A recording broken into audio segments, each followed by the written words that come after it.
Hello and welcome to Equipped, episode 5. I'm Aaron Garner. I'm Harry Lansley. And today we're going to talk about something a little bit different because, Harry, you came in today with a bit of a bee in your bonnet about something. What was it?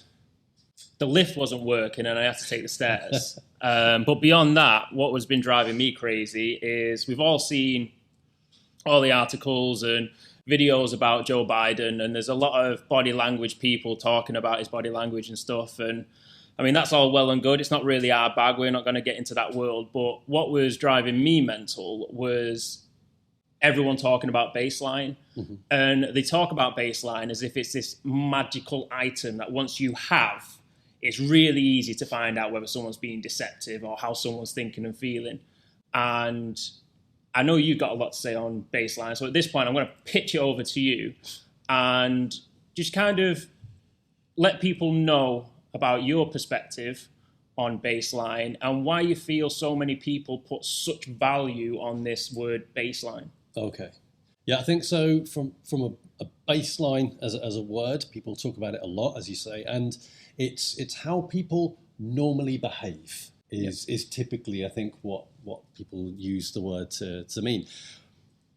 But it's far more than that. And in our models of communication and analysing behaviour, we're always looking at the channels of communication and think about how do these match what they're saying, the account, how do they match the context, and how does it match the baseline? And we do have that word, and we talk about baseline in all of our trainings. But baseline doesn't exist.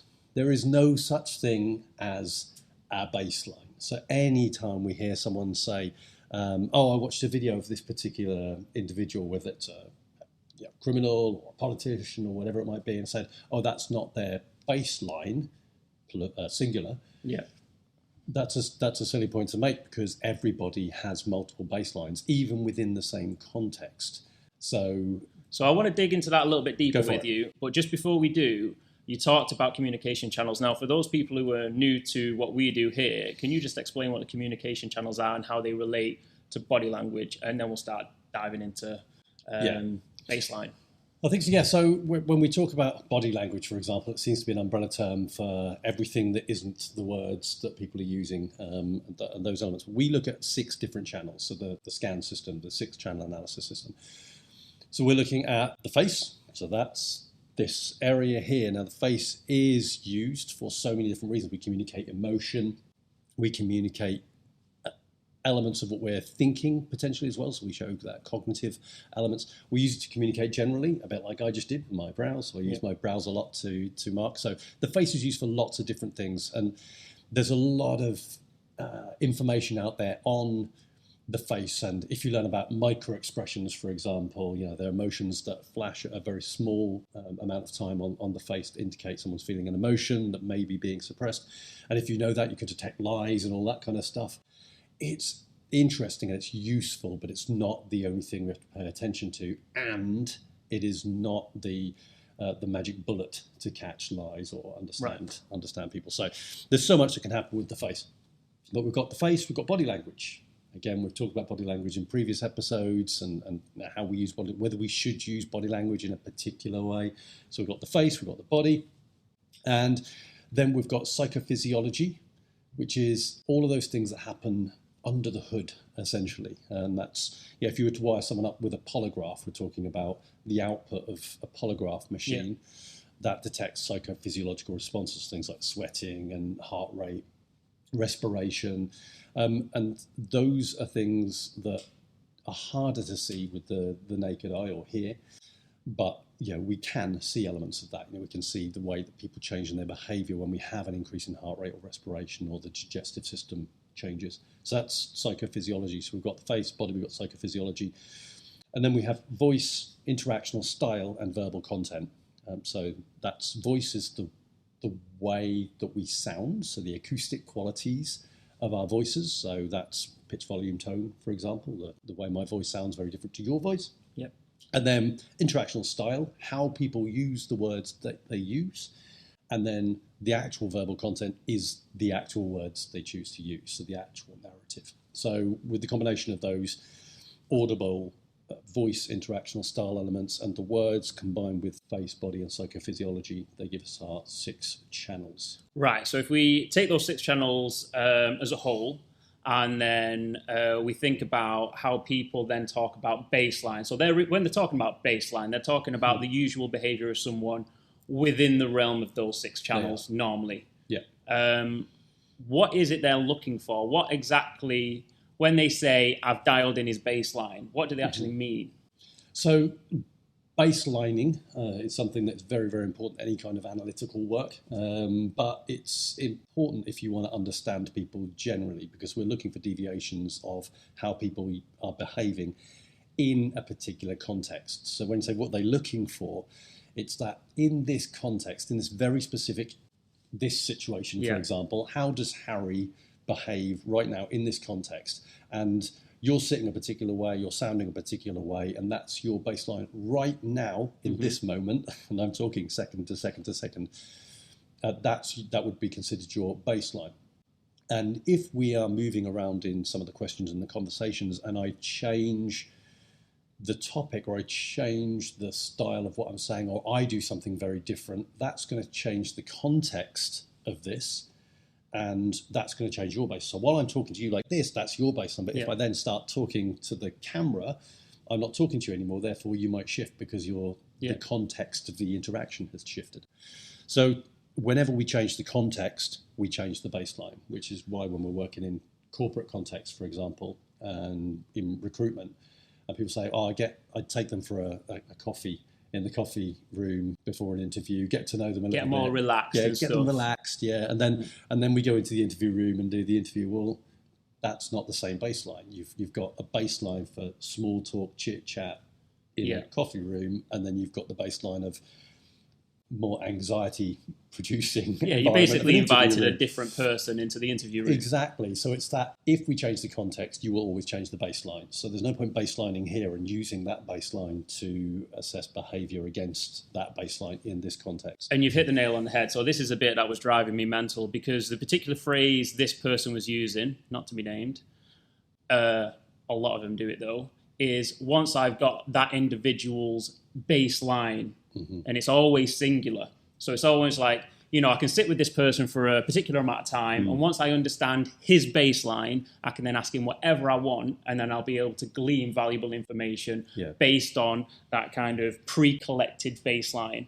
But it's fluid as ever. Yeah. It constantly changes. It can change just by a question. So even if the environment context doesn't change, just by asking a particular question that is interpreted in a particular way, the baseline will immediately change. Yeah. There's just far too much weight, I think, put on the word baseline and how much people talk about it within the context of behavioral analysis. Yeah, and I think this is something that we try and get very much across with regards to baseline in the work that we do with police, for example. Yeah. If you're in an interview situation, you're checking some context of a case, for example, and you're talking about less interrogatory questioning lines. You're just trying to establish some facts at the beginning. That will have a very particular baseline. Yes, it's a police interview, whether you're a witness or a suspect or whatever. Yes, it's a police interview. The second there is any question that's perceived as some level of interrogation or an accusation, or they think that the line has changed, their baseline will change. Now, that's not like, their baseline has changed. But that's what people do, though. You've changed the context of the questioning, therefore you have to adapt to what is this person's baseline when these kinds of questions are asked. Yeah. Then we're looking at, okay, within this realm, what can we do? It's not easy. So a lot of people say, well, how do you get baseline? How long do you need to get baseline? Some people have to get baseline if you're working in an airport context, especially undercover, behavior detection officers or something like that. They have to get baseline within 1 minute of chatting with someone undercover, because they can't hang around for an hour having a conversation and doing that. So there's no kind of standard said, if you do this, you'll definitely have good baseline. It's really, have I established a context in the context of this conversation, in this interaction? Yeah. How is this person behaving? Okay, I'm going to ask this particular question and we'll see what happens. Is there a consistency in their behavior, or is there an inconsistency in the behavior? If there's an inconsistency in the behavior, you then have to do another check. So I'm then going to check, okay, is it actually, there's a change in the behavior, but is it consistent with what they've just said, consistent with the account, or is it consistent with the fact that actually the way I just asked that question is quite aggressive and they changed in their behavior, they became more defensive in their response, but I was a little bit more aggressive, so that actually is consistent, not inconsistent. Yeah, and this is the thing. We see this a lot of the time with experienced interviewers and interrogators as well, is they'll do the standard, you know, your name, your date of birth, where you live, all that kind of stuff, and then they lean in and they get to the point of the interrogation and what it's about. And then you'll see a lot of commentators who are watching these interviews talk about how uncomfortable that person immediately gets. And, you know, he's uncomfortable now because they know that he's going to dive in and he might get caught for, you know, doing a crime. But anyone gets uncomfortable doing that. And this is the problem. They think by putting people under stress will make them uncomfortable, will increase their cognition, therefore make it harder for people to be deceptive. However, increasing stress in an innocent person also inhibits their ability to convey information. And it's just this really weird thing, this little cycle of stress. Exactly, because we know from work done in survival research, for example, that when people are under stress, they find instructions harder to remember. So if you are putting people under stress, you're increasing cortisol in the system, and cortisol will inhibit recall in those cases. And so if you are in those, especially investigative interview situations, if you're dealing with people, you're trying to get information out of them and they're anxious, that's going to cause problems with them being able to recall information. Equally, it makes it harder for you to assess any kind of behavioral changes because you've already increased their level of discomfort. And what we tend to look for in behavior analysis is we want to have people as relaxed as possible so that when there is a question that is harder for them, for example, to answer in an investigative context, and we're talking in an investigative context right now, that we'll see a spike or a change in behavior. But if you're increasing stress, their behavior is already up here. If you think about a polygraph kind of output, the behavior is already up here. So everything that's happening, all of the spikes in behavior are just hidden by huge amounts of anxiety that you've created because of your poor interview process. So there's so much contamination, and our job is to reduce that contamination as much as possible. Yeah, I mean, the way I've always looked at that is it's almost like trying to hear someone play a violin with a loud white noise in the background. It's really hard to hear the notes of the violin poke through. And a lot of the time people contaminate the environment, whether it's physical environment, with it being a very kind of aggressive interview room, or with the way that they ask questions, that the noise increases and increases and increases, that it does become impossible to see those little spikes. And it's bonkers that is so often used within police interviewing. When the stakes are super high, they go in with those kind of aggressive tactics, which actually minimizes your effectiveness at spotting the behavior you're looking for. I mean, it's definitely far better now than it used to be, a few years ago or a couple of decades ago, with things like the peace process and stuff within UK policing in particular, where you've got that element of rapport being an important part. And it's just trying to keep in mind those elements of baseline and of the impact of the context and those kinds of things. Because one of the things we do with students, for example, is get them to think about their own baselines, plural, because right now I'm talking like this. And so when I'm on camera like this, I'm probably more aware of my diction. Now, I'm from Norfolk, so I have a habit of dropping my T's if I say words like battery, for example, rather than battery. But if I'm on camera, I might be more conscious of that and pronounce things differently. Equally, here, I'm speaking in this way, but when I go home and I see my young 9-year-old lad, Addy, and he comes in, I'm not going to go, "Hello, Addison. Today we're going to be having a conversation about this. What have you done?" I don't speak like this when I speak to my 9-year-old son. So I completely adapt to that context. And I become a completely different person. Now, as I've said, I try and be as close to authentic me as I am when I'm doing these kinds of things or training as possible. But we change huge amounts, and it's really interesting. And try this, but think about those 6 channels, and how expressionate are you on the face, for example? I use my face quite a lot, but in a business context and business meetings, are you as expressionate? Are you even more expressionate when you're at the football game or when you're out at a party? How does the context change the way you use a particular channel of communication? How does your vocal information change? When you're on the phone, how does that change how you act and your body language, everything?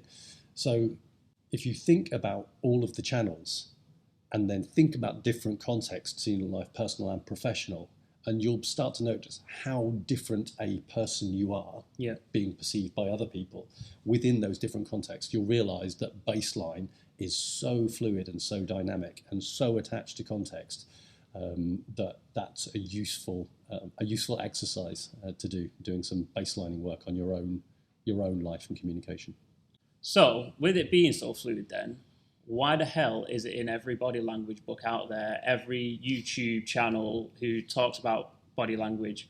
Why is baseline always talked about as a thing, an immovable thing? Yeah, because if we say this is how people normally behave, is a difficult phrase. So it's really important to think, how does this person seem to behave consistently in a context like this when we're doing this kind of thing? How do they typically behave in this context? It's really important to do that so that you can see, okay, now they're doing something different in this topic or on this topic than they did when we talked about this topic. What is it about the topic that changed, that changed the way? Now, is it because you've completely changed the context and you're being more aggressive, therefore that's why it's changed? Or is it something about the person being discussed that's shifted? So it's, when do we notice those shifts in baseline from they've consistently behaved this way until we bring up this point without changing the way we've asked questions, without suddenly becoming more aggressive or more interrogatorial, whatever it might be. And now they're doing something different. So it's important to notice it, but it's important to realize that even within one conversation, within one interview, within one chat with your friend in a bar, you're going to see so many different baselines. You'll see baseline of a friend talking about holiday, a baseline of a friend listening to you talk about your problems at work, a baseline of your friend talking about their family, and they will look and behave differently consistently during that period of conversation depending on those interactional contexts. So it's interesting to know, in the context of this that I'm dealing with right now, what is their typical behaviours? What are they doing with their face? How do they sound? How loud are they? Which kind of pitch range have they got? What kind of words are they choosing to use? And when that changes, I'm interested. That's all I am. I mean, that's why we call them points of interest rather than signs of lying or anything like that. They're just points of interest. Oh, that's interesting. Their behaviour changed slightly in that channel when that was mentioned. I wonder why that might be. And then we can start to hypothesize and then test those hypotheses. So do you think it's a mistake to even use the term baseline, given the fact that it constantly changes, even within just one individual? No, I think you just have to be aware that baselines constantly change. It's an interesting word because we do need to consider how people typically behave within certain contexts, but we have to be aware that that person's baseline is so linked to context, and that you are part of the context, that your behavior can cause shifts in baseline too. So you have to bring yourself into any considerations. So if I'm having a conversation with you, for example, and we're talking about something that's got an emotive quality to it, you've got some problems or something like that, maybe with someone in the office, not that we ever several people in the office, but we're having an emotive conversation, and I'm watching you and I'm listening to what you're saying, and I'll notice some element of your behavior shift, or I might see a facial expression, or your voice will dip, and I think, okay, there seems to be something that's potentially emotional happening here. I need to make a judgment on whether that's important or not, but it's different. You've not behaved that way up to this point. So your baseline during this conversation has been like this. And when I mentioned this particular thing, there was a drop. Now, that's an indication to me that there has been something that's changed emotionally or psychologically or cognitively for you. And then I have a decision to make on whether I investigate that or not. Now, in that context, if we're having a conversation and you wanted to open up about stuff, then I might choose to come back to that and explore that more and see if there's anything that you wanted to talk about. In an investigative context, you might leave it and think, okay, it could be about this, it could be about the question, it could be they would think about something else when they did that. And then I might want to come back in and talk about that topic, but talk around the topic, not ask the same question, and see if I get a similar kind of shift in responses. So I'm testing behaviours. So it's how do people behave more consistently when there's deviation from how people are behaving in this context, in this way, then I notice it. It's a point of interest. It's something I can put in my pocket.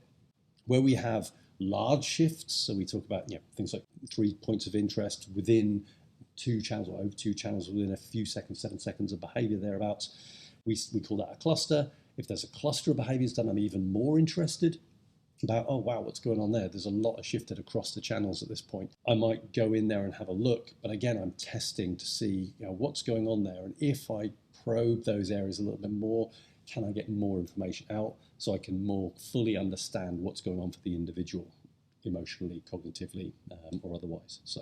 Right. And if you were going to, I guess to wrap this up, if you were going to give some tips to people on how to kind of mitigate the consequences of creating too many baselines across a certain context, let's say it's a job interview. Yeah. What kind of things can you put in place, or what kind of behaviors can you do as the interviewer to try and limit the contamination of multiple baselines happening? Yeah, it's reduction of contamination as much, or mitigate contamination as much as you possibly can, because anxiety is huge. So if in a professional context, for example, if we're talking about job interviews and you're doing some kind of recruitment work, really think about the setting. Don't put people in the corner of a room and you sit behind a table, 2 people, they're pinned in the corner of the room. That can feel oppressive. That's going to cause anxiety, which is going to be difficult.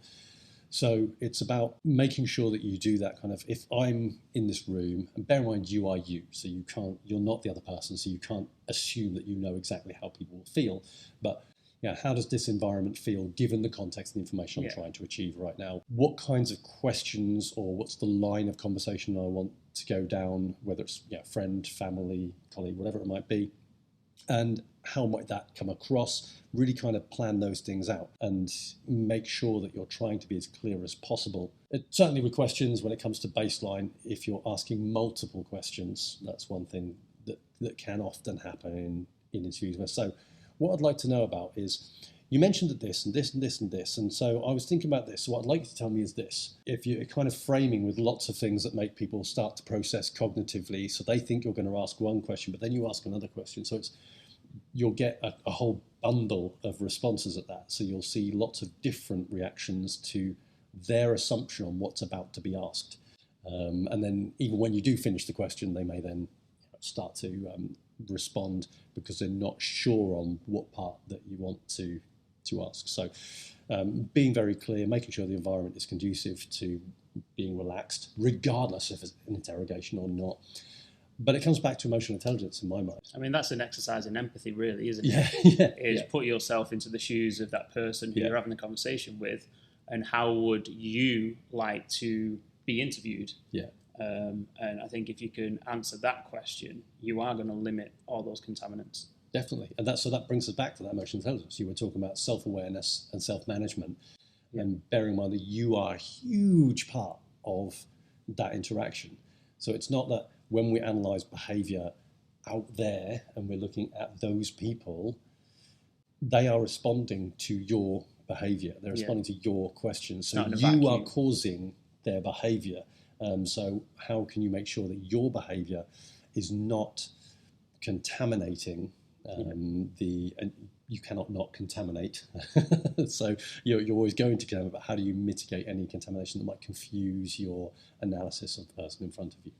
Nice. Well, thank you very much. Excellent. It was a good conversation. It was. But I would say keep an eye on your own baselines and think about how your own baselines across the channels are different in different areas, and let us know how you change in different contexts. See you next time. Take care. All the best.